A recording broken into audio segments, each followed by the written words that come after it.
And welcome back to another edition of the Power Play Podcast, presented by National Coney Island and also brought to you by Northwestern Tech, the HVAC school that works. I'm Jonathon Kidd, along with Sean Vellucci. Sean, how are you today? Outstanding, and really happy we got a couple of sponsors. Thanks to them. Let's talk quick about the public high school hockey showcase. It was a little snowy this past weekend. Some games canceled.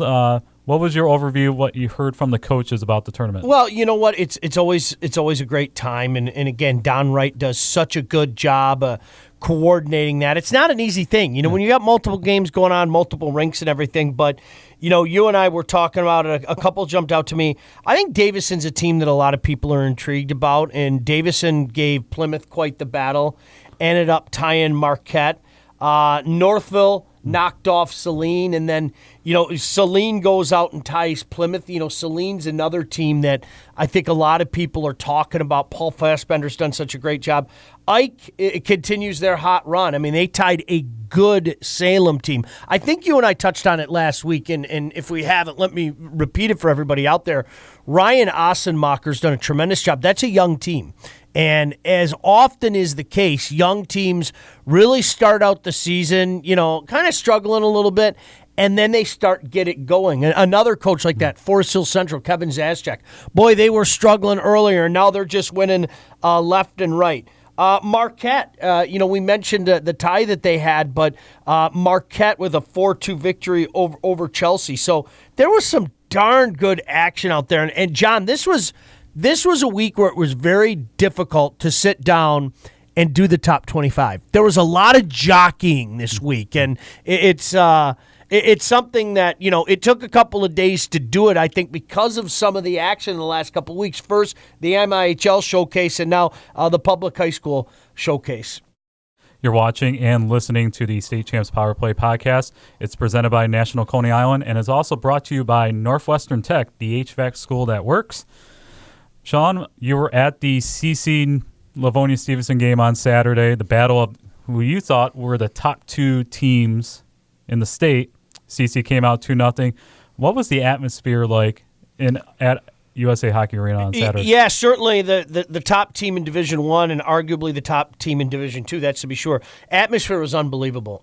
You know, CC, you know they always represent. It was on the NHL rink, John, and as you well know, CC usually plays on the Olympic rink. It was on the NHL rink. Both student sections were in full effect. There were so many parents there, so many scouts there. As a matter of fact, John, the Russian under-18 team was there as well. So they were taking the game in, and it was back and forth. You know, CC carried the play, no doubt about it, but they scored with, off the top of my head, I think it was 6 minutes to go, and then again with 2 minutes to go. You text me that it was like under 7 minutes left. Yeah, it was about 6 minutes to go, and then with 2 minutes to go, just under 2 minutes to go, they scored again. But, you know, it was one of those games, John, that, you know, if you're Stevenson and you get a shorthanded opportunity with about 8 minutes left, if you convert on that, maybe it's a different game. But I still feel the same way. I just don't think anybody's going to beat Catholic Central. I really don't. I think they really started to grind out Stevenson by the time the third period came around, and you kind of got the feeling it was a matter of time until they broke the seal. Make no mistake about it. Stevenson, in the last couple weeks, let's think about this. They fought hard against Culver. They fought hard against Catholic Central. Stevenson is a great team nationally, not just in state. To put up two efforts like that, John, against two of the best teams in the country, Stevenson is an outstanding team. And we talked a lot about CC this year. Is it going to take a monumental effort from a goalie to upset them in the playoffs? I think there are two things that need to happen. I think, number one, Stevenson, in my opinion, had the formula. You have to play him tight. You have to, you know, survive the tide, because the tide's going to come in. And, you know, there were times where they were just peppering shots. And you have to get that break. You have to convert on a shorthanded opportunity. You have to get an ugly goal, you know, one that bounces off your behind, whatever the case may be. And you're going to have to get the kind of goaltending that Will Tragey can bring to the table. When you put all those variables together, John, that's why I think I've been pretty consistent. I don't think anybody's going to beat them. I really don't. I really Sean think, is saying this right now. Yeah, Sean, yeah. look at the camera and you say, I made mention of it last month, and I guess I'll repeat. I just don't think anybody's going to beat them. I really don't. And no disrespect. I don't mean to put any pressure on the CC guys. It's my job. I don't think anybody's going to beat them. Sean, your latest rankings just came out. Yep. You can see it at statechampsnetwork.com. I want to talk about a few teams today. All right. You got Hartland now third in the state. Well, you know what's interesting about that? I believe when you're doing the rankings, you have to take into consideration how hot a team is. And as I mentioned in the piece, they've got a 7-game winning streak. Listen to the teams they beat in that time. Northville, Stevenson, Brighton, Trenton, and a 9-1 victory over Flint Powers. Now, that's unbelievably hot right now. So they're firing on all cylinders, and in my opinion, I think you may as well put a check mark next to Coach Gadwa and Hartland for showing up at USA Hockey Arena this year as well. They are on fire, and I think because of that, they deserve to be ranked atop of the D2 ranks. I think, and they beat Stevenson, and they'll be playing each other again on Friday for the KLAA championship. Yep, you have to give it to them. It's Northville, Stevenson, Brighton, Trenton, Flint Powers, just in a 7-game winning streak. It's absurd. And, Stevenson's right on their tail. And then, John, you've got CC and OLSM and Brighton. I think this top 6, and really not to be disrespectful, because I think you could include Granville as well, just outstanding. I really do. I think it's outstanding. And it's interesting because, at least in my humble opinion, the top 7, you've got all Division I and Division II teams. So that's pretty cool. And you got Houghton up to 9 now. Biggest jump for a team in your rankings. Same thing. We were talking about Hartland and how hot they were. Houghton is on fire right now, and they just knocked off Hancock. They had a great come-from-behind victory on Friday night to knock them off in overtime. Coach Markham's done an outstanding job, and I don't want to disrespect Hancock either, because Hancock, as I mentioned, you lost by 1 to Plymouth, you lost by 1 to Houghton, you lost by 1 to Brighton. There's no shame in any of those losses, and quite frankly, that's why I kept Hancock at number 8, because their body of work over the course of the season, I think, has been the best in Division III. With that being said, right now, I think the hottest team might be Coach Markham and Houghton.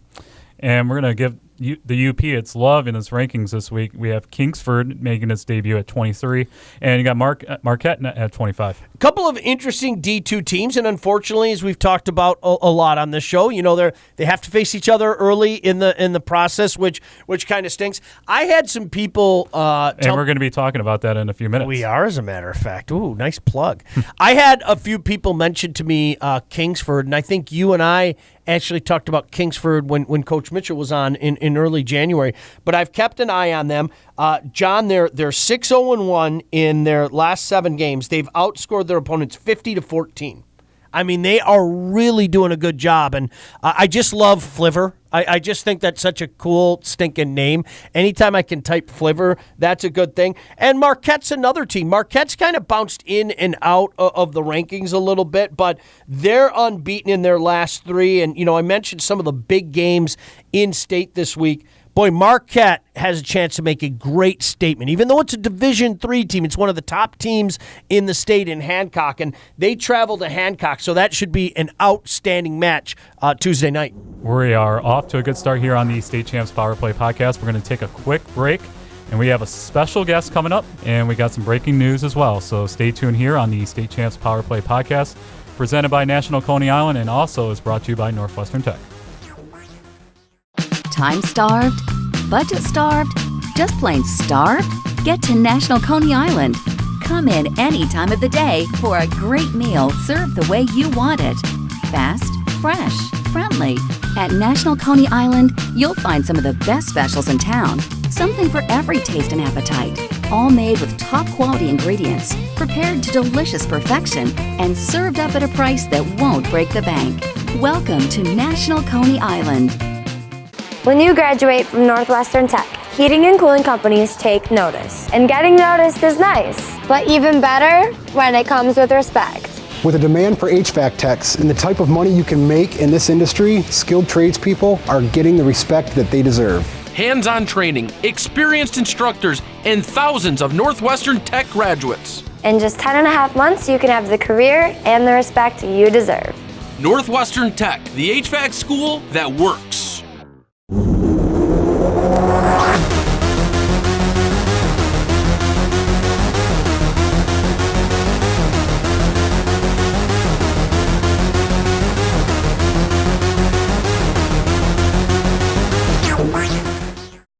Welcome back to the State Champs Power Play podcast presented by National Coney Island and is also brought to you by Northwestern Tech, the HVAC school that works. I'm Jonathon Kidd along with Sean Bellegian. Sean, who's our special guest today? Well, he's a guy that really needs no introduction. Comes from a hockey family. I think anybody that follows hockey in this area, the name Vellucci pops up in a myriad of ways, but he's on the Coaches Association committee, second vice president, as I understand. Yeah. Head coach at Novi High School, longtime coach as well, is Mark Vellucci. Mark, what's up? Great to be here, guys. Thanks for having me. Thanks for being here. You know what's interesting? We were just talking off the air. Your team, Novi, had a unique opportunity last year, and it was supposed to be this year. Weather got in the way, but how cool is it to be a part of not only the MIHL showcase, but the public school showcase? I mean, that's a pretty good grind for those kids, but a great opportunity nonetheless. Well, huge opportunity because it allows Novi players to be showcased at both tournaments, or showcases, I should say. And it helps with the recruiting in the sense of getting the players in. You're playing in two great showcases, really back-to-back weekends. And so it was really helpful for Novi. When you're at Farmington, you and Todd Krieger and Don Wright helped create the public high school showcase. Tell us about why you guys decided to get into that. I think with the number of teams that the Trend Showcase allowed in, it gave another avenue of public schools a chance to be showcased. We wanted to get the word out that not only does private schools have really good teams and really good players, but the public schools do too. And it wasn't really a knock on Trend Showcase. It was more or less getting more exposure for high school hockey players, and that was the main reason around it. You know, it's interesting because the way that I look at it, Coach, is that's a great thing. Let's have an opportunity like that. And John, you and I were talking last week. We were just talking off the air. You know what? I want to see Forest Hill Central. You know, I don't get a chance to jump in my car and drive 2 hours. And sometimes some of those teams aren't at the MIHL. Sometimes they are. Mm-hmm. But, I want the opportunity to see these teams, and you give that opportunity. And that's what I like about the scheduling, because you might pull somebody from the west side and put them against the north from the east. That's the beauty of it, to say, listen, this is a great product. There are a ton of good places that are playing good hockey. It's that simple. If you look at the games this year that were played, some were canceled because of the weather, but most of the games I'm looking at, Thursday night games, they were all even games. Yeah. I mean, all close games. I was there Thursday night watching, and games. The teams were playing hard. They're back to back. We had a lot of scouts watching from both sides, and it's great. It's really the best part about it is when teams that don't really get seen a lot is they come and say thank you for inviting us here, because this is our only chance to be showcased, and bottom line, that's what it's all about. Yeah, a couple highlights I remember the last few years when you guys played Escanaba. It was our first time seeing Levi Wonder. Yeah. And Romeo, we talked off air, like we saw Romeo, and then a year later they're winning the state championship. So they are a great competition being played at the public high school showcase. Sure, and the best part for Novi is we won that game 4-3. Yeah. Hey, it is such a grind. We talk so much about the different conferences. OAA is really taking a step up. MIHL needs no introduction. Mm-hmm. The KLAA, what an absolute grind for you guys. If you look at our schedule from beginning of the year to now, we have one of the toughest schedules in the state, and not just because of our non-league games, but it's because of our league games. Hartland, Brighton, Stevenson, I can go on, Plymouth, Churchill, Salem. We got Salem coming up this weekend, 2 games, Saturday and then the next Tuesday. But our league is, it just shows you how strong our league is. I would put us up against the MHL. I mean, we did the one-day showcase this year, our league against their league, and I think we ended up 4-6. But it was a great day for hockey, and it just shows you how strong our league is. And it makes not only our league stronger but better, but it prepares us for playoffs because you know how strong the playoffs are. Me and Sean have talked in the past about Brighton. People forget about talking about Brighton. Just tell us, being in the same league, how powerful is Brighton each and every year? They have a really good JV program system. They have a really good coaching system, and St. Paul and Kirk Cavisto does it. They do a great job. They have their 3-line, 6D, 2-goalie system, and it seems to work. And every year, they just reload. They're almost like a private school team, to be honest with you, but they do a great job. They have the influence of having a lot of Yoopers in the Brighton area, or cousins of Yoopers, but they're just a great team. And it's I try to schedule them in the fall and summer, and just to get good games in, and they do a great job over there. And how are you guys doing this year? We are young. We are competing. We have a really good goalie in Ethan Hunsinger, and he's pretty much been our MVP and been somewhat our savior this year. We only have 6 senior players on the team. Ethan's a junior. He came from the AAA program, and quite honestly, he's seen, I think, an average 40 shots a night against the KLA teams and the non-league teams. And we're learning to compete. We've lost some 1-goal games against Brighton, against Plymouth, Churchill. Got smoked by Stevenson, but they're a really good team. But there's a chance we could see them in the regional final too. So, we're young, we're competing. Our seniors have been really good in showing our underclassmen how to play and compete. And once we get them going, we can. Once we're healthy, we've been really hit by the sickness bug. But this weekend, our game being canceled, it gave a lot of players a chance to get healthy. Mark, we were talking in the previous segment about the interesting dynamic that is having a young team, and I think your team's a perfect example. Forest Hill Central had a young team, didn't win a lot. All of a sudden, the wins start coming. Salem, a team in your league. I think Coach Ossenmacher. Sure. They were a team that struggled a little bit, got some wins going. You guys have done the same. You guys put together a few wins as well as of late.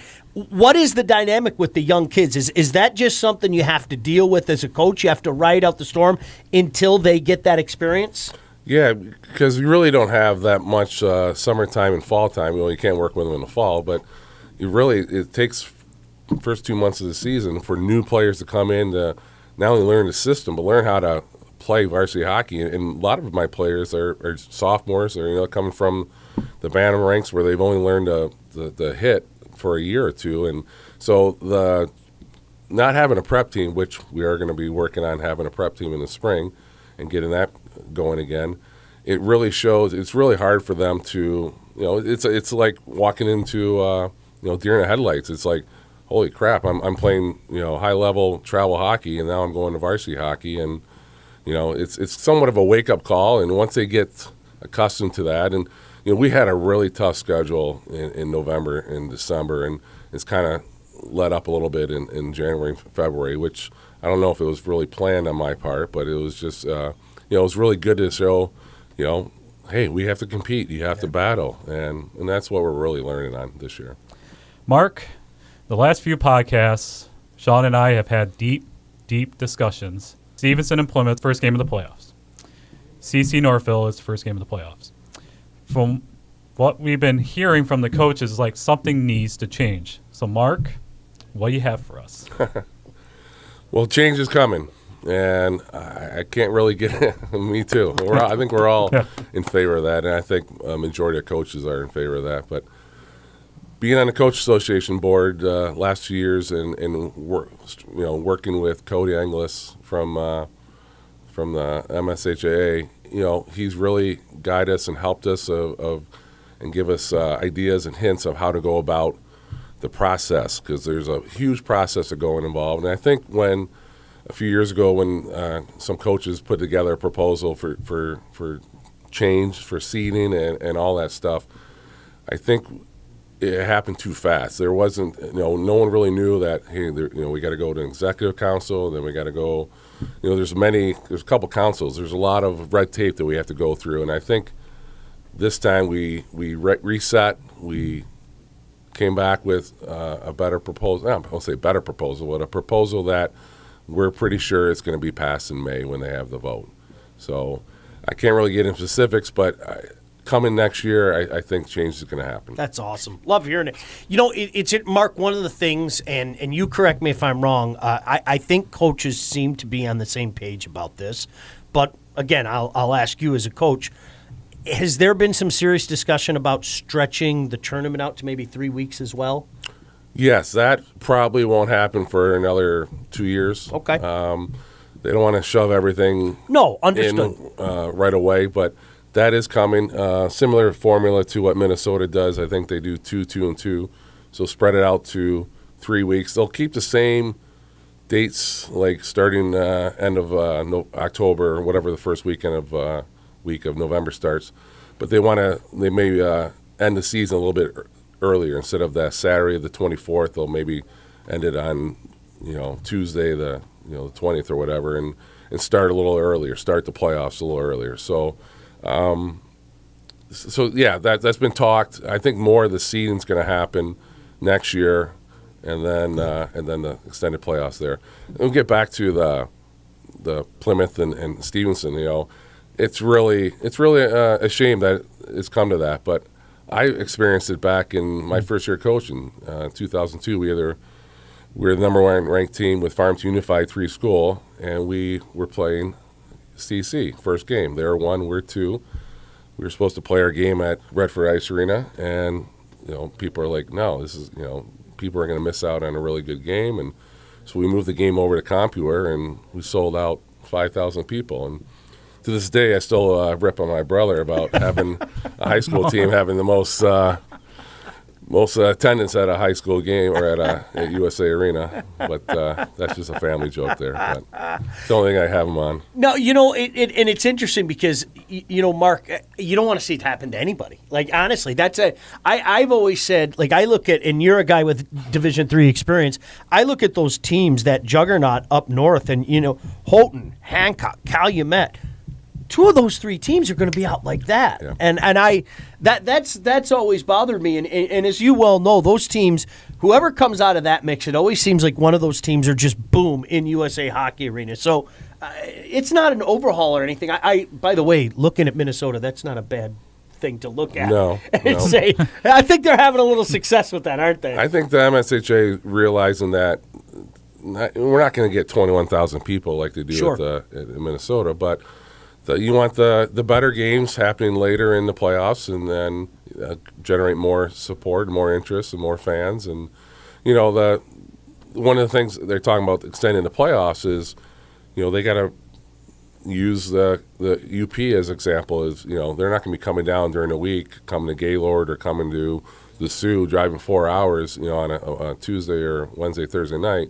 They're trying to make it where it's accessible, maybe on a weekend and stuff. And obviously, it's a student athlete sport, and you don't want to miss out on school and stuff. But so trying to put everything together and make everyone really happy it's gonna be tough. But I think the bottom line is change is coming, and I think it's gonna be good for the. And if everything works out, it could go into effect next year, or is it going to be in 2 years? I think the seeding stuff in the playoff format there is going to happen next year. Great work, guys. The extended playoffs, I think, is another 2 years down the road. So. And lastly, Mark, me and Sean have talked in all the podcasts of how great the high school hockey game is. In your time being involved with high school hockey here in the state of Michigan, how much the game has grown, the high school game in the state of Michigan, over the last 10, even the last 5 years? Huge. Teams are getting more and more so-called AAA players are leaving their AAA programs and playing high school hockey. People like you getting the word out and promoting the game has been huge. It's been huge. It's been awesome. It's been fun to be a part of from when I started in 2000 as assistant coach to where we're at now. It's the game's involved. There's more with social media out there and stuff, it's just it's been great. It's been huge. I just want to say, Cody, Mike Quinn, you, Fleming, great job. Thank you. Seriously, that's it. awesome. That's that's good I stuff. do hope people realize that we do put a lot of work in. And Absolutely. we meet once a week. We're meeting online through our computers, through a program called Zoom, and instead of going to meet, we meet right at our computers at home, and we get a lot of things done. And honestly, Don Wright, who we added as executive director, has been huge too, getting things formalized and stuff. And another thing that we've been doing the last couple of years, we've gone to Fair State, we've gone to Western, we've gone to Lake State last 2 years and have our coaches clinic. So we're coming to them and we're promoting the game. We're getting more people involved. We're not, it's just not the Detroit metro area. It's west side, up north, east side, all over. You've been watching and listening to the State Champs Power Play podcast. I'm Jonathon Kidd along with Sean Bellegian. Mark Vellucci, thank you very much for joining us today. And we're glad that you came and shared us that wonderful news about the potential of the high school hockey tournament could be changing. Thanks, guys, for having me.